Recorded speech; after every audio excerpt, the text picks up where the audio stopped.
Poker's legendary champions, next generation stars, and tireless ambassadors of the game, sharing their wisdom and guiding your journey to high achievement on the green felt.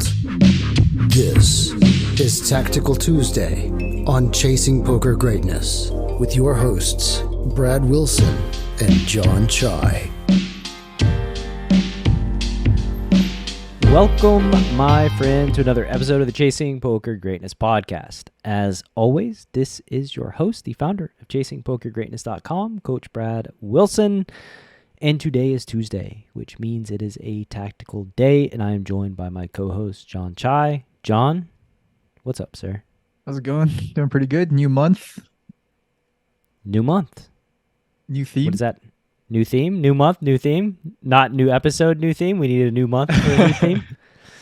All right. I was just realizing that it's February 1st now. It's spring. We got new strats to You're to talk close. about now. It's almost February 1st. Oh, sorry, not April. It's actually April, but close enough, just rounding error, I guess. I was looking at the 2 on April 2nd because we're recording on the 2nd today, and my brain just said February.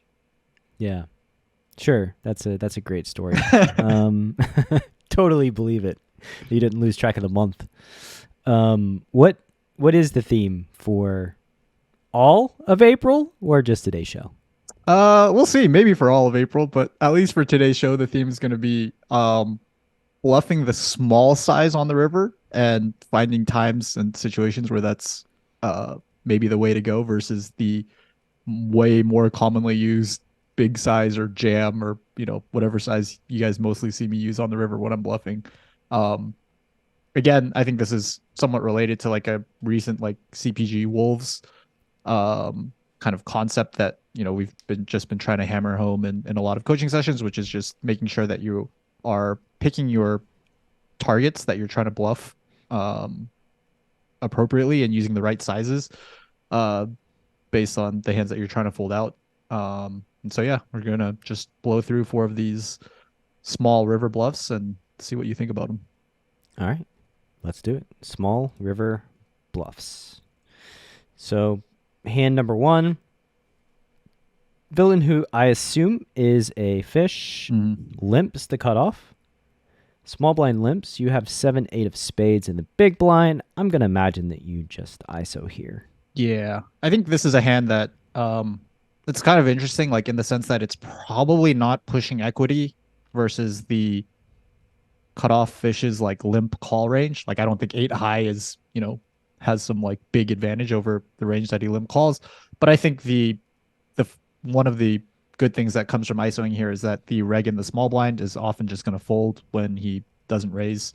I'm assuming that it's just going to be sort of like a bottom 85% of hands range from the small blind. And I think that does, just getting the small blind out of there does bump up our equity quite a bit.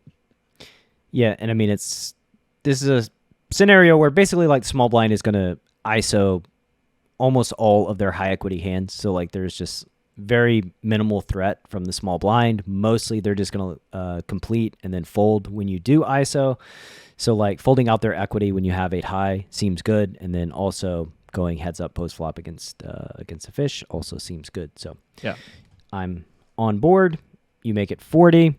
I think you could probably go to 50, but whatever. I don't know. I mean, I feel like the sizing here too is kind of interesting because like what's like the real goal? Like what are we trying to accomplish with this ISO? It's mostly just fold out, just get the small blind out of the hand, right? And like again, when we have a hand that's not pushing a lot any equity really versus the cutoff's limp call range, I think not putting in tons of money pre-flop is also good. Well, there's time, right? Like we don't know whether or not we're pushing equity versus their limp call range until we kind of get more information here for post flop. But there are clearly some like good scenarios where we are going to get to push a lot of equity with 7-8 suited, and we can sort of discern when those are like, I just mean pre-flop for now. Yes, I think like on the flop there's True.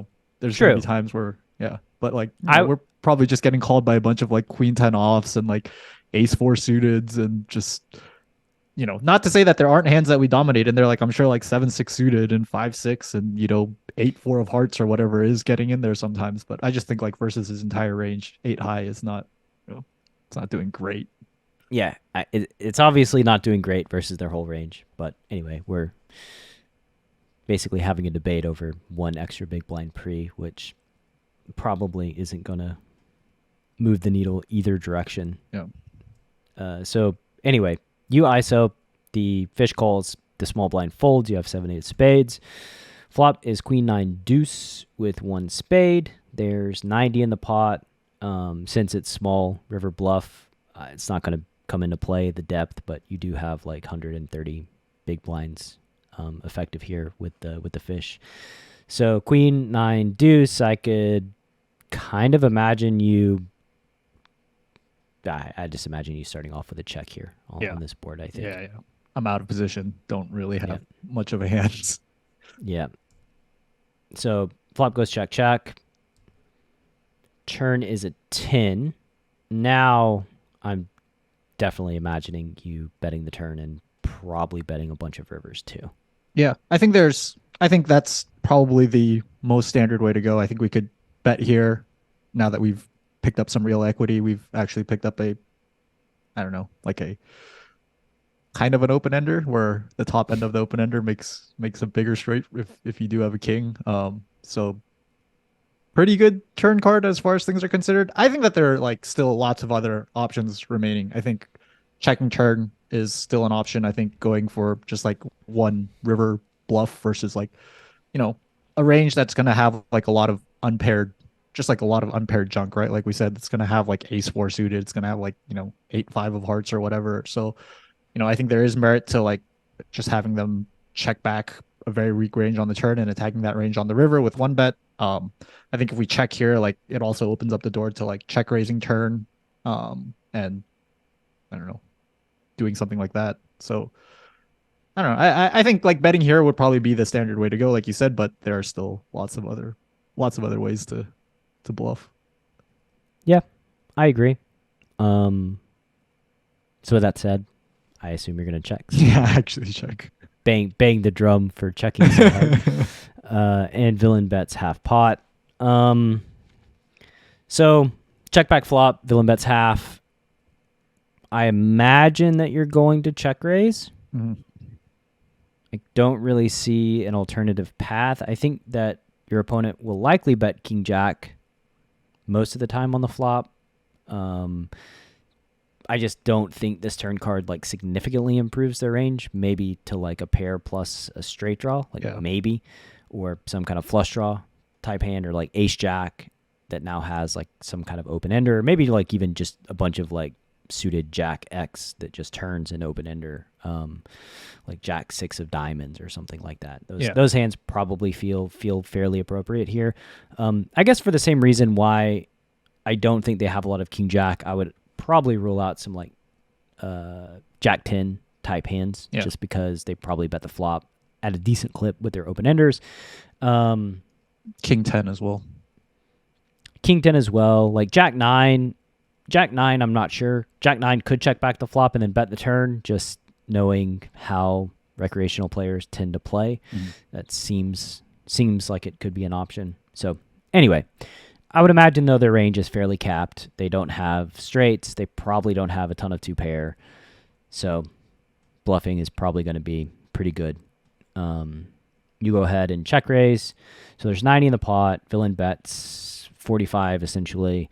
You check raise to 174, and villain calls. The board is queen 9-10 deuce with the 9-10 of clubs. John has 7-8 of spades. River is a tray, so John has 8 high.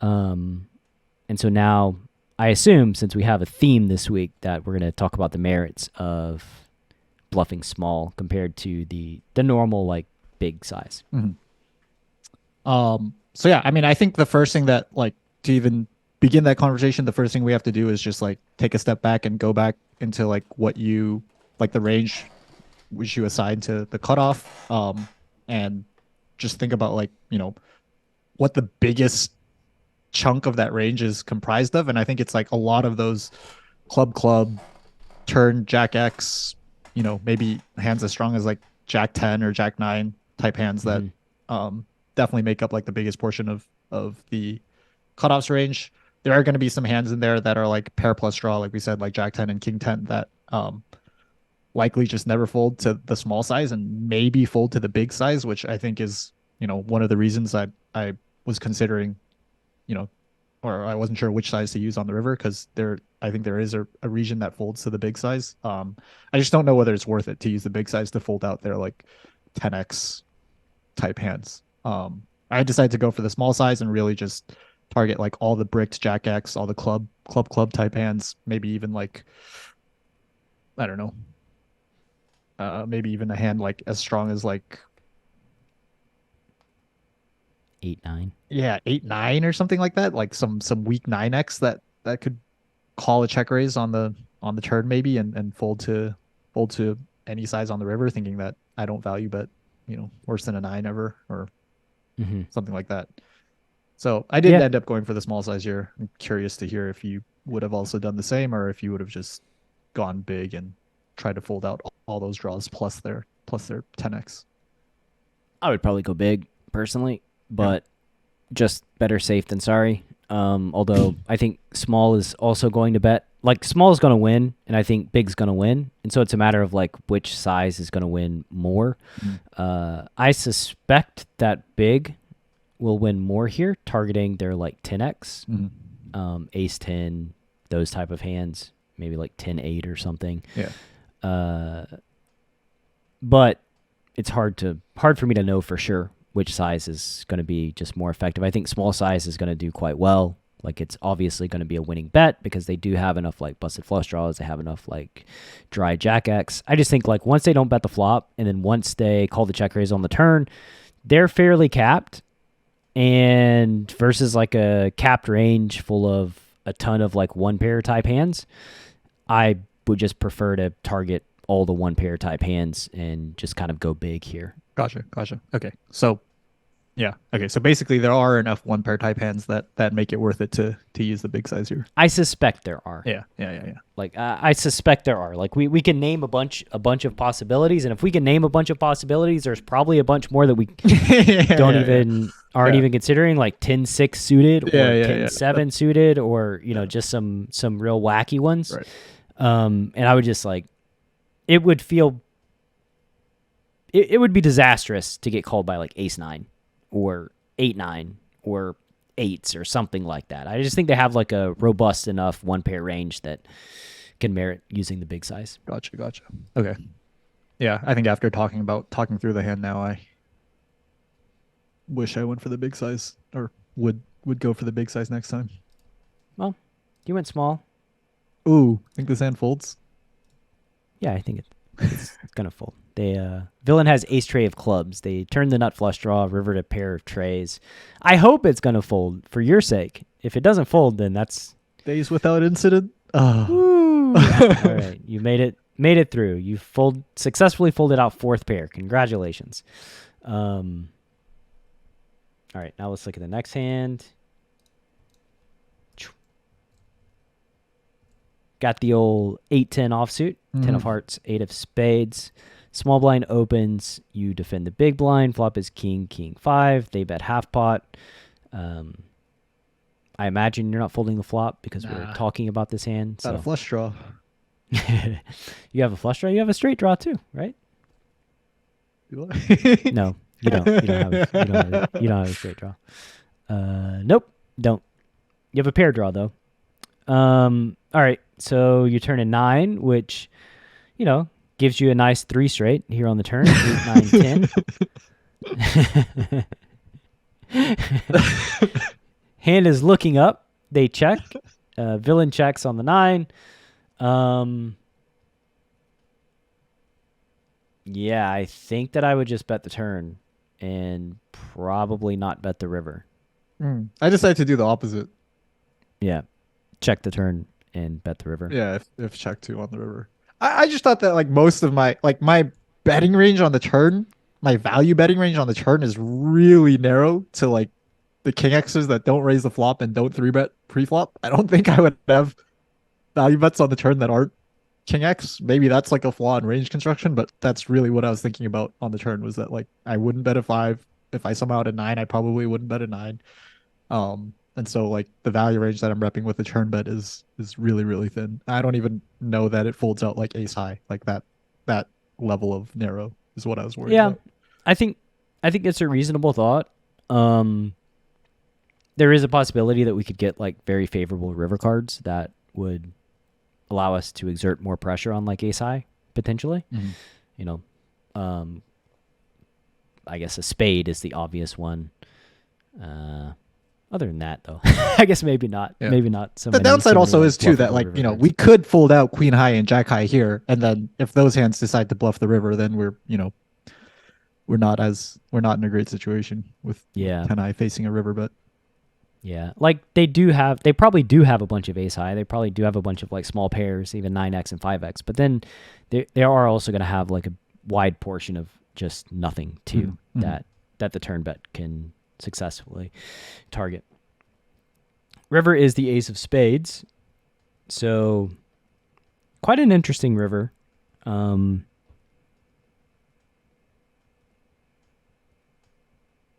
Villain checks. Villain's going to have a fair amount of ace-x in their range. You're going to have a fair amount of ace-x in your range. So, like, it hits both of you, I think, quite well. When they check the river, I do think they're going to value bet an ace at some frequency. I don't think they're going to check their ace-x in full. You're always going to bet an ace. So, yeah, I'm actually quite a big fan of the small bet here, just targeting, like, queen high, jack high, 10 high. Those type of hands. I doubt you're going to fold out a pair, but now I maybe think, like deuces, threes, fours if I am going to. yeah, like a small pocket pair. Yeah. I think would be the one. But yeah, I don't think you're never folding out an ace. You're probably not ever folding out a 9. So like I don't really see the benefit to going big here. Okay. I would just bet small. Yeah, that's sort of what I was thinking. I think the only thing I would add to that was that like I think my the value that I do bet on the river would also very likely just pick the small size. If I did river and ace, or I was value betting a 9 or something like that, I think I would pick something along the lines of this size as well. So it's kind of just nice that our bluffs are somewhat protected by the size that our value would naturally be expected to use. I agree. So you bet 37 into 117. Villain check folds. So you fold it out. You folded out the same hand. Congratulations. 10 high. You did it. Maybe he's not a reg. Well, I don't know if we ever even said he was a reg, but yeah, the 10 deuce open. That's a couple pips wider than normal for me. Well, they're getting after it, trying to turn a profit, turn lemons into lemonade. Okay, so that'll do it for the first half of today's episode of Tactical Tuesday. And we'll be coming right back at you after the break. Stick around. Are you a lone wolf searching for the ultimate pack? The CPG Wolf program is a close-knit brotherhood hell-bent on one thing only: chasing poker greatness. Powered by bleeding-edge wolf strats and led by Coach Brad and his lieutenants, CPG Wolves are systematically prepared for almost any spot they'll encounter on the green felt. If you want to plug into an elite team and have a step-by-step game plan to realize your full poker potential, you can apply at cpgwolves.com. Space is limited, and the pack is only as strong as its weakest member. So only the hungriest, grittiest, and most driven will be accepted into the program. Applications are open at cpgwolves.com. All right. Welcome back to the back half of this episode of Tactical Tuesday. Today, we're all about bluffing small. We are walking softly and carrying a little stick in today's show. So diving right into the action here, the button opens to 25. John defends the big blind. Button is 1,000 deep. And John has them covered. So $55 in the pot. Flop is 6-7 deuce. Rainbow. John checks. Villain bets like a quarter. Yep. think John's going to be folding to a quarter here. So he calls. We have a straight draw. We do have a straight draw. Legitimately this time. Yeah. We have overcard draw. We need 16% equity, so hard to not have 16% equity with all these overcard draw and straight draws available. Mm-hmm. Turn pairs to 6, so deuce 6, 7, 6. Goes check, check, and river is a 4. So now we have a decision. Final board is deuce 6, 6, 7, 4. John has jack high. It's kind of an interesting spot, really. I see why you don't want to go big. Why do I not want to go big? Because you have a ton of available nothings. Like an infinite supply of Jack really 10 high. bad hands. Yeah. So polarizing and going big just seems like you're kind of asking for it. Mm-hmm. Like I would not expect ace high to fold. I would not expect ace high to fold either. So by betting small, you're essentially targeting like king high, queen high, and making it to where like you don't get bluffed if you do check and they have like 10 high type hands. Mm-hmm. I can get on board with this small bet too. I think there's just diminishing returns by going bigger, and small is probably your best bet to generate an overfold. Nice. Okay. Yeah, everything you said is exactly what was going through my mind at the time, and yeah, that's why I picked the small size. I was not confident that I could get ace high to fold on the river, like you said. Yeah. So, essentially, like what we're kind of saying here is that like when you bluff less, it has to work less often, and I believe villain's range is going to be fairly inflexible, like their calling range to size. So, like, I don't think betting pot here is going to fold out like ace high. It'll probably fold out king high, but that's what you're earning by, investing $81 instead of like, whatever 33% is, $20. Yep. 25. 25.41. 25.41. So you bet small, they do fold, and they fold the king high. So nice.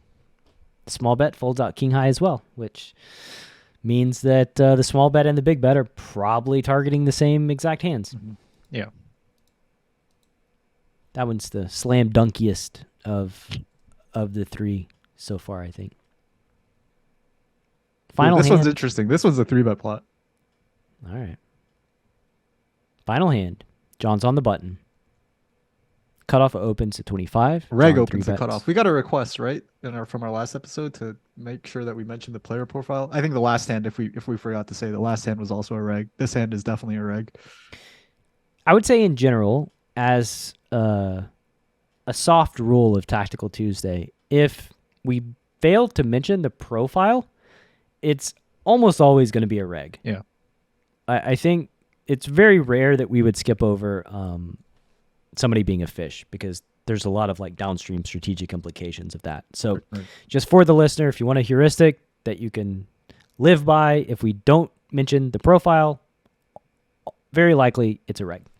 So reg opens, you 3-bet. That's a 4-bet pot, son. Oh, shoot. Yeah, it's a 4. Sorry. Not a single raise pot. That's what I meant to say. Yeah, good try. So cutoff opens, you 3-bet king, queen of hearts. They 4-bet, you call. So you're on the button. They are in the cutoff. Flop is 7-7-3 with the 3 of hearts. We flop a flush draw. Yeah, we flop a flush draw. Sticking to the theme of this episode. Yeah, flopping gigantic draws in today's show. So you have king, queen high with a backdoor flush draw. They bet a quarter, totally expected. And you call, which is also pretty expected. Turn is the 6 of spades. And yeah, villain checks, which pretty expected, I think. I think that like they have a lot of flexibility here in how they structure their strategy. They could bet small again. They can, SPRs are on 1, so they can jam the river with their value. So I think checking makes a lot of sense here with their range and their value portion specifically. So they check. You go ahead and check. What about us? Do you think we should check? I think it's likely that you should check. I guess you could bet small on the turn. I think that might make some sense. I don't think you're folding out ace king high though, which is probably your main target, and ace queen high. Like other than those hands though, you're actually beating things that are not ace king or ace queen high, I guess. So like I guess betting doesn't really serve us because you're not folding out any worse hands when you bet, which is problematic. Yeah. I think the only reason I could think of betting is that like we don't fold out ace king and ace queen high right now, but if we do bet small on the turn and jam the river, we don't get bluffed by ace king and ace queen high, or not bluffed, but like we don't lose the hand to like ace king and ace queen high, and we get a chance to fold them out with 2 bets. Yeah. It's dicey. It's dicey. Yeah. There's not going to be a lot of rivers that I think ace king just folds to. Right. Personally. Right. Jack on the river is actually one of the rivers that they might have folded to if you bet the turn and jam the river. But it does improve king jack suited now to top pair, which is one of the few hands that we were beating on the turn. Yes. Man, I assume they're going to check, and then you've got the option to bet. Yep. So they check the river, 7-3-7-6 jack. And the theme of the show is small betting, so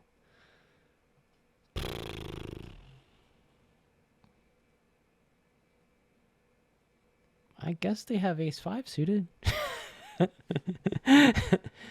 Maybe they have some like, jeez. You don't think ace king, ace queen folds to the small bet? It's just like 2. I'm expecting too much. I wouldn't, but it could just be projection. I don't know. Like, it feels like it's too much, but I mean, maybe you can fold out ace king high here on the river. I think like king queen high is probably going to be one of your better bluffs, or one of your few bluffs rather. A lot of your hands at flat, a 4-bet here, just going to have like equity to bet the turn, like with potentially suited connectors, those type of hands. So maybe king queen is like the worst hand in your range here. No, it's not. I have gotta have worse.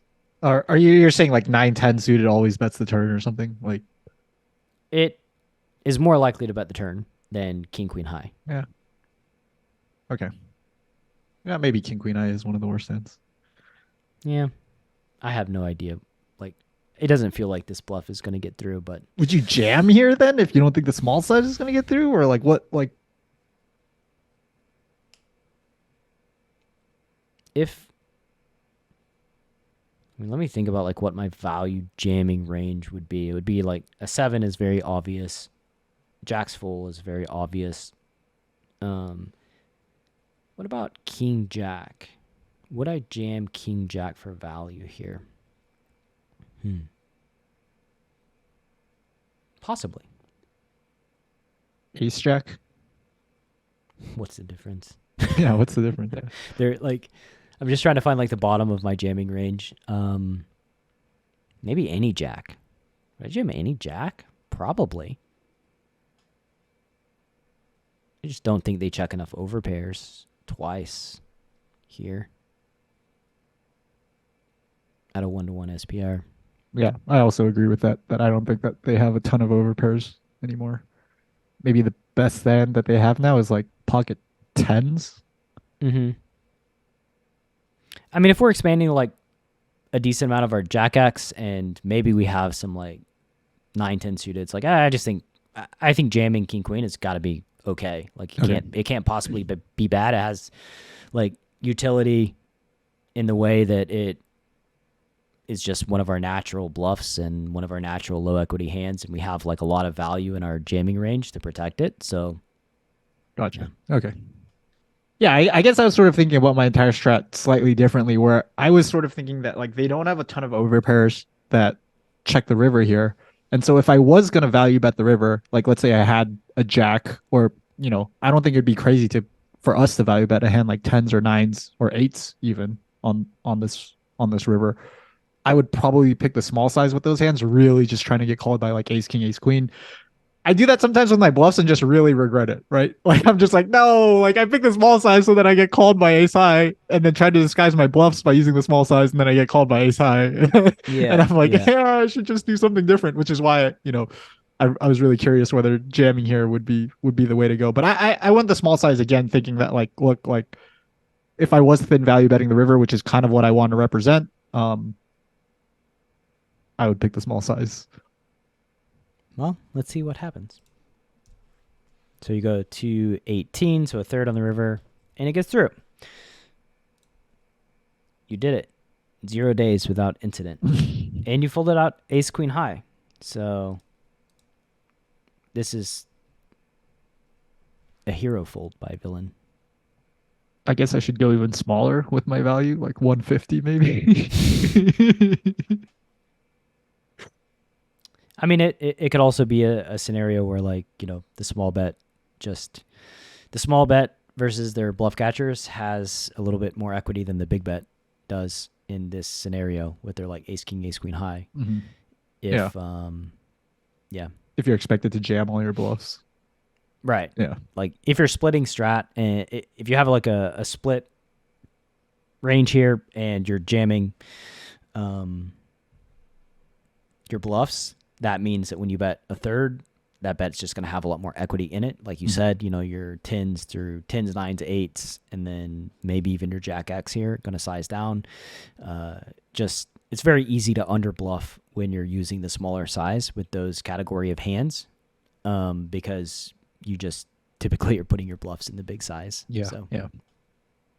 And that's what I do for the most part. I just want also just for like the viewers or listeners that this is like a pretty rare occurrence for me where I find a spot where I even think to use a small size on the river. Like most of my river bluffs are going to be all in or really, really big over bets or something like that. So, just like, I don't want anyone to get the idea that I'm, just using the small size all the time. It's actually pretty rare that I get to find an opportunity to do this. As a wise man once said, it's probably good to have value and bluffs in all the actions that you take, including betting small in the river here. So well done. You added in king, queen to your small bet bluff range in a 3-bet pot. Or 4-bet pot, actually. 4-bet pot, yeah. 4-bet pot. We got a little crazy here. Went from 2 to 4. Only even numbered bets pre-flop in today's episode. So many themes. All right. So many themes. Good stuff. I got nothing left. I think good theme. Well done. I will catch you next week. See you next week. Thanks for listening to Chasing Poker Greatness. You can subscribe on Apple Podcasts or on your favorite podcast app. Go to chasingpokergreatness.com to get the newsletter. Join the Greatness Village community. Book a coaching session or dive into the latest data-driven poker courses. Follow the show on Twitter at CPG Podcast.